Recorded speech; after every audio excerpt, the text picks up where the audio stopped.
나는 한 번도 소유하지 않았기에 잃을 것도 없었다. 조선시대 최고의 명기 황진이가 말년에 남긴 이 한마디는 우리가 평생 집착하며 살아온 모든 것들에 대해 다시 생각하게 만듭니다. 아름다움, 사랑, 명예, 인정. 우리는 이것들을 붙잡기 위해 얼마나 많은 시간을 허비했나요? 그런데 황진이는 말합니다. 애초에 그 어떤 것도 우리 것이 아니었다고. 오늘은 조선시대 가장 화려한 삶을 살았던 한 여인이 인생 끝자락에서 깨달은 진실에 대해 이야기하려 합니다. 그녀의 이야기는 600년이 지난 지금 우리에게도 여전히 유효한 메시지를 전합니다. 잠깐, 영상 시작하기 전에 구독과 좋아요 부탁드립니다. 여러분의 작은 클릭 하나가 더 좋은 콘텐츠를 만드는 큰 힘이 됩니다. 알림 설정까지 해두시면 새로운 영상을 가장 먼저 만나보실 수 있습니다. 1. 소유의 착각 내 것이라 믿었던 것들. 황진이는 16살 거울 속 자신의 얼굴을 보며 처음으로 깨달았습니다. 이것은 무기가 될 수 있겠구나. 사람들은 그녀의 얼굴을 보며 숨을 멈췄고 그녀의 목소리를 듣기 위해 밤새 기다렸습니다. 당시 황진이는 이 모든 것이 자신의 것이라고 믿었습니다. 자신이 가진 것, 자신이 선택할 수 있는 것이라고요. 그래서 그녀는 더 많이 가지려 했습니다. 사랑도 명예도 자유로운 영혼이라는 이름까지도. 송도의 기생이 되었을 때 그녀는 세상 누구보다 자유로운 사람이 되리라 생각했습니다. 하지만 그것은 착각이었습니다. 자유롭다고 믿었던 그 순간들이 사실은 가장 단단한 감옥이었다는 것을 한참 후에야 알게 됩니다. 우리도 마찬가지 아닐까요? 우리가 가졌다고 믿는 것들, 젊음, 건강, 직업, 명예 마이너스 이것들이 정말 우리 것일까요? 아니면 잠시 우리 곁을 스쳐가는 것들일까요? 황진이의 첫 번째 깨달음은 여기서 시작됩니다. 우리가 소유했다고 믿는 순간 이미 그것은 우리를 소유하기 시작한다는 것입니다. 사랑을 소유하려던 시도. 황진이가 지족선사를 처음 만난 것은 어느 가을 저녁이었습니다. 그는 세상의 어떤 것도 원하지 않는 눈을 하고 있었습니다. 그녀의 아름다움에도 흔들리지 않았죠. 그래서 황진이는 그를 원했습니다. 그를 흔들고 싶었고 그의 마음에 자신의 이름을 새겨놓고 싶었습니다. 당시 그녀는 이것을 사랑이라 불렀습니다. 하지만 나중에 깨달았습니다. 그것은 사랑이 아니었다고. 단지 소유하고 싶은 욕망이었을 뿐이라고. 너만큼은 내 것이 되어라. 너만큼은 나를 잊지 마라. 이렇게 붙잡을수록 손은 더 아팠습니다. 지족선사가 떠나던 날 황진이는 처음으로 진실을 마주합니다. 사랑은 손에 쥘 수 있는 것이 아니었습니다. 쥐려는 순간 이미 사라지는 것이었습니다. 이후 벽계수를 만났을 때는 달랐습니다. 그는 그녀를 사랑한다 말했고 그녀는 그 말을 믿었습니다. 둘은 달빛 아래 시를 주고받았고 세상 모든 것이 자신들의 것인 듯 웃었습니다. 하지만 그 역시 오래가지 않았습니다. 어느 날 그가 말합니다. 그대와 함께한 시간은 꿈 같았소. 꿈. 그는 그녀를 꿈처럼 여겼던 것입니다. 잠시 머물다 사라질 아름답지만 붙잡을 수 없는 존재로요. 황진이는 그날 밤 혼자 울었습니다. 하지만 이상하게도 그 눈물이 슬픔만은 아니었습니다. 어쩌면 자신도 알고 있었던 것 같습니다. 애초부터 서로를 가질 수 없었다는 것을요. 명예라는 무거운 옷. 청살리 벽계수야 수의감을 자랑 마라. 일도 창해하면 다시 오기 어려우니. 명월이 만공산하니 쉬어간들 어떠리. 황진이의 가장 유명한 시입니다. 이 시를 쓴 날 그녀는 무언가를 증명했다고 생각했습니다. 나는 단순히 아름다운 기생이 아니다. 나는 시를 짓는 사람이다. 그래서 더 많은 시를 썼고 더 많은 사람들 앞에서 검은고를 탔습니다. 박수가 터져나올 때마다 인정받았다고 느꼈습니다. 하지만 그 박수가 멈추면 다시 불안해졌습니다. 오늘의 박수가 내일도 이어질까? 저들은 내일도 나를 기억할까? 명예는 끝없이 채워야 하는 항아리였습니다. 채우면 채울수록 밑빠진 독처럼 다시 비어버렸습니다. 어느 날 한양에서 온 선비가 물었습니다. 황진이, 그대는 무엇을 위해 시를 쓰는가? 그녀는 대답했습니다. 제 마음을 담기 위해서입니다. 선비가 웃으며 말했습니다. 마음을 담으려면 먼저 마음을 비워야 하지 않겠소? 황진이는 그 말에 답하지 못했습니다. 그날 밤 오래도록 앉아 생각했습니다. 자신의 마음은 비어있지 않았습니다. 인정받고 싶은 욕망으로, 잊히고 싶지 않은 두려움으로 가득 차 있었습니다. 시를 쓰는 것은 더 이상 마음을 표현하는 일이 아니었습니다. 마음을 증명하려는 일이 되어버렸습니다. 나를 봐달라. 나를 기억해달라. 나를 인정해달라. 그것은 자유가 아니었습니다. 또 다른 감옥이었습니다. 시간과의 싸움. 30을 넘기면서부터 조금씩 달라지기 시작했습니다. 거울을 볼 때마다 눈가에 가는 주름이 보였습니다. 처음에는 그것을 감추려 했습니다. 더 정성스럽게 화장을 하고 더 화려한 옷을 입었습니다. 하지만 시간은 정직했습니다. 얼굴은 조금씩 변했고 사람들의 눈빛도 조금씩 변했습니다. 예전처럼 숨을 멈추지 않았고 예전처럼 밤새 기다리지 않았습니다. 황진이는 두려웠습니다. 내가 가진 것을 잃고 있다. 그래서 더 붙잡으려 했습니다. 더 완벽한 시를 쓰려 했고 더 매혹적인 모습을 보이려 했습니다. 그런데 이상한 일이 벌어졌습니다. 붙잡으려 할수록 그것들은 더 빨리 멀어졌습니다. 그 무렵 옛 친구가 찾아왔습니다. 그녀는 황진이보다 먼저 기생이 되었고 먼저 늙어갔습니다. 친구가 조용히 말했습니다. 진이야, 너는 아직도 붙잡고 있구나. 내가 가진 줄 아는 모든 것을. 나도 그랬어. 손에 쥔 것을 놓으면 내가 사라질 것 같았지. 하지만 놓고 나니 알게 되었어. 내가 붙잡고 있던 것은 처음부터 내 것이 아니었다는 것을. 그날 밤 황진이는 처음으로 자신에게 물었습니다. 내가 붙잡고 있는 것은 무엇인가? 정말로 내 것인가? 3. 비우기 시작한 여정.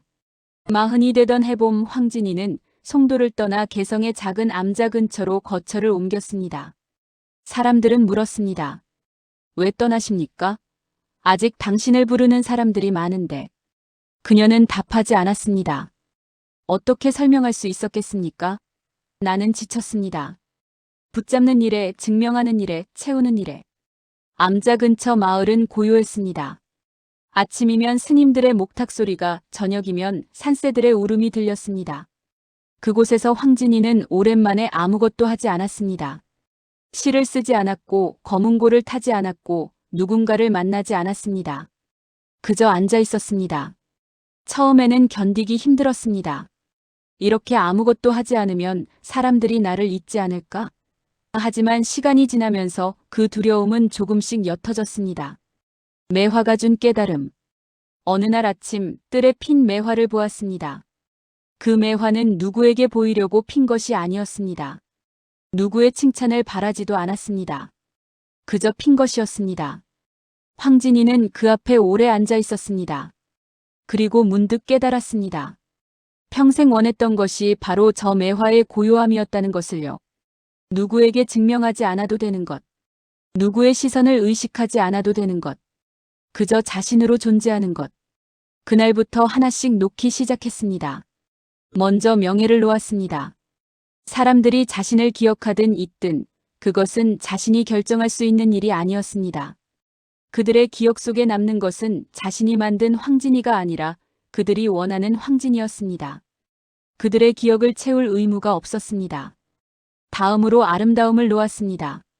거울을 보는 횟수가 줄었고 화장하는 시간도 줄었습니다. 놀라운 일이 일어났습니다. 거울을 덜 볼수록 더 편안해졌습니다. 얼굴에 주름이 늘어도 그것은 단지 시간이 흐른 증거였고 살아온 날들의 흔적일 뿐이었습니다. 마지막으로 사랑을 놓았습니다. 정확히는 사랑을 소유하려는 마음을 놓았습니다. 누군가 곁에 머물면 감사했고 떠나면 배웅했습니다. 붙잡지 않았습니다. 이상하게도 붙잡지 않으니 아픔도 덜했습니다. 잃을 것이 없으니 두려움도 없었습니다. 비워진 자리에 고요. 비우고 나니 세상이 다르게 보였습니다. 아니, 세상이 달라진 것이 아니었습니다. 자신이 달라진 것이었습니다. 예전에는 모든 것을 자신의 것으로 만들려 했습니다. 저 하늘도 저 달도 저 사람의 마음도. 하지만 이제는 알았습니다. 그것들은 원래부터 제자리에 있었고 자신은 그저 잠시 바라볼 뿐이라는 것을. 그것으로 충분하다는 것을. 어느 가을밤 달을 보며 시를 읊었습니다. 하지만 이번에는 달랐습니다. 누군가에게 들려주기 위해서가 아니었습니다. 누군가에게 인정받기 위해서가 아니었습니다. 그저 마음이 말이 되어 흘러나온 것이었습니다. 시를 다 읊고 나서 웃었습니다. 이것이 진짜였습니다. 평생 시를 지었지만 진짜 시는 이제야 짓는 것 같았습니다. 4. 늙음이 주는 선물. 쉰을 넘기면서 몸이 예전 같지 않았습니다. 계단을 오르면 숨이 찼고 무릎이 시렸습니다. 예전 같으면 이것을 상실이라 여겼을 것입니다. 젊음을 잃었다. 힘을 잃었다. 하지만 이제는 달랐습니다. 늙는다는 것은 잃는 것이 아니었습니다. 내려놓을 수 있는 허락이었습니다. 젊었을 때는 모든 것을 해내야 한다고 믿었습니다. 더 아름다워야 하고, 더 똑똑해야 하고, 더 인정받아야 한다고. 하지만 나이가 들면서 그 짐을 하나씩 내려놓을 수 있었습니다. 이제는 안 해도 된다. 이 말이 얼마나 자유로운지 그때 알았습니다. 후회 대신 포용. 어느 날 젊은 기생이 찾아와 물었습니다. 선생님은 후회되지 않으십니까? 젊은 날을 기생으로 산 것이. 황진이는 한참을 생각했습니다. 후회. 그것은 참 묘한 단어였습니다. 후회한다는 것은 다르게 살 수 있었다고 믿는 것입니다. 하지만 정말로 다르게 살 수 있었을까요? 후회는 하지 않습니다. 다만 그때의 나를 안아주고 싶을 뿐입니다. 그렇게 애쓰지 않아도 된다고, 그렇게 증명하지 않아도 된다고 말해주고 싶습니다. 이것이 황진이가 도달한 경지였습니다. 과거를 부정하지도 미화하지도 않으며 다만 그 시절의 자신을 이해하고 포용하는 것. 관계의 진정한 의미. 사람을 놓아보내는 것은 언제나 아팠습니다. 특히 사랑했던 사람들을. 하지만 나이가 들면서 깨달았습니다. 모든 관계는 언젠가 끝이 있다는 것을. 젊었을 때는 그것이 두려웠습니다. 이 사람이 떠나면 나는 어떡하지? 그래서 붙잡으려 했습니다.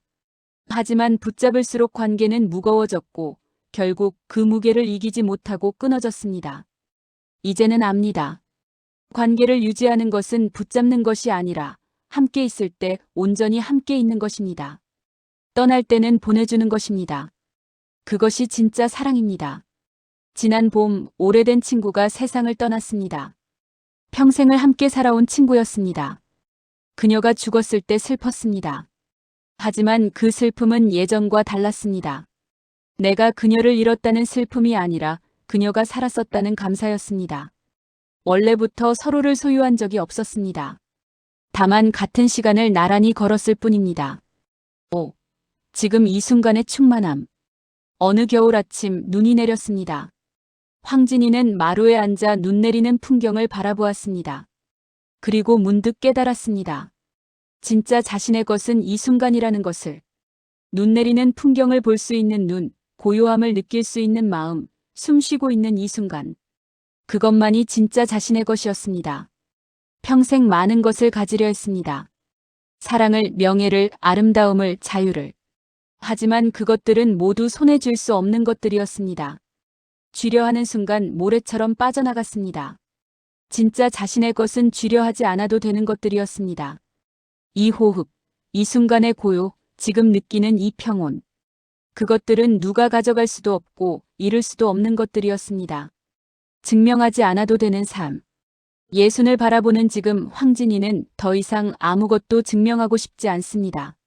자신이 가치 있는 사람이라는 것도, 특별한 사람이라는 것도 그저 여기 있습니다. 그것으로 충분합니다. 젊었을 때는 몰랐습니다. 존재한다는 것만으로 이미 충분하다는 것을. 늘 무언가를 더해야 존재가 정당화된다고 믿었습니다. 더 아름다워야, 더 뛰어나야, 더 사랑받아야. 하지만 이제는 압니다. 그 무엇을 하지 않아도 이미 여기 있습니다. 그것이 전부입니다. 우리도 같은 길을 걷고 있습니다. 당신도 비슷한 시간을 건너왔을 것입니다. 평생 무언가를 증명하려 했던 날들. 좋은 부모가 되어야 한다고, 훌륭한 사람이 되어야 한다고, 성공해야 한다고. 그래서 쉬지 않고 달려왔던 날들. 그리고 어느 날 문득 멈춰섰을 때 나는 왜 이렇게 달려왔을까? 나는 정말 무엇을 원했던 걸까? 그 질문 앞에서 답이 쉽게 나오지 않았을 것입니다. 황진이도 그랬습니다. 오랜 시간 무엇을 원하는지 몰랐습니다. 다만 남들이 원하는 것을 자신이 원하는 것이라 착각했습니다. 인정, 칭찬, 사랑. 그것들을 얻으면 행복할 거라 믿었습니다. 하지만 얻고 나니 여전히 공허했습니다. 왜냐하면 그것들은 진짜 원하던 것이 아니었으니까. 진짜 원했던 것은 단순한 것이었습니다. 편안함, 고요함, 나로 있어도 괜찮다는 확신. 그것을 얻기 위해 모든 것을 내려놓아야 했습니다. 용서라는 자유. 나이가 들면서 황진이는 용서하는 법을 배웠습니다. 남을 용서하는 것도 자신을 용서하는 것도. 젊었을 때는 용서가 약함이라고 생각했습니다. 하지만 그것은 오만이었습니다. 용서는 약함이 아니었습니다. 용서는 자유였습니다. 누군가를 미워하는 것은 그 사람을 마음에 평생 묶어두는 것이었습니다. 자신을 기생으로 판 아버지를 오랫동안 원망했습니다. 당신만 아니었다면 나는 다른 삶을 살 수 있었을 텐데. 하지만 이제는 압니다. 아버지도 어쩔 수 없었다는 것을. 그도 가난과 절망 속에서 최선을 다한 것이었다는 것을. 그를 용서하니 마음이 가벼워졌습니다. 용서는 상대를 위한 것이 아니었습니다. 자신을 위한 것이었습니다. 당신도 누군가를 용서하지 못하고 있을지 모릅니다. 당신을 아프게 한 사람, 당신을 실망시킨 사람. 하지만 그 원망을 평생 짊어지고 갈 필요는 없습니다. 용서는 상대를 위한 선물이 아닙니다. 당신 자신을 위한 선물입니다. 놓아주십시오. 가볍게 사십시오. 남은 날들을 위하여. 이제 황진이는 남은 날들을 이렇게 살고 싶습니다. 집착하지 않고 증명하지 않고 비교하지 않고 그저 지금 이 순간을 온전히 살고 싶습니다. 아침 햇살을 느끼며 저녁 바람을 맞으며 차 한 잔을 음미하며 거창한 꿈은 없습니다. 세상을 바꾸고 싶지 않고 역사에 남고 싶지도 않습니다. 그저 하루하루를 감사하며 살고 싶을 뿐입니다. 당신도 그렇게 살면 어떨까요? 이제는 거창한 목표가 필요 없습니다. 그저 오늘 하루를 잘 살아내는 것. 그것으로 충분합니다. 황진이는 고독과 친구가 되었습니다. 고독은 외로움과 다릅니다. 외로움은 누군가를 그리워하는 것이지만 고독은 자신과 온전히 함께 있는 것입니다. 젊었을 때는 고독을 견디지 못했습니다. 늘 누군가와 함께 있어야 존재한다고 느꼈습니다. 하지만 이제는 압니다. 고독 속에서야말로 진짜 자신을 만날 수 있다는 것을. 가끔 상상합니다. 지금의 자신이 젊은 날의 자신을 만난다면 뭐라고 말해줄까? 아마 이렇게 말할 것입니다. 그렇게 서두르지 마. 그렇게 애쓰지 마. 너는 이미 충분해.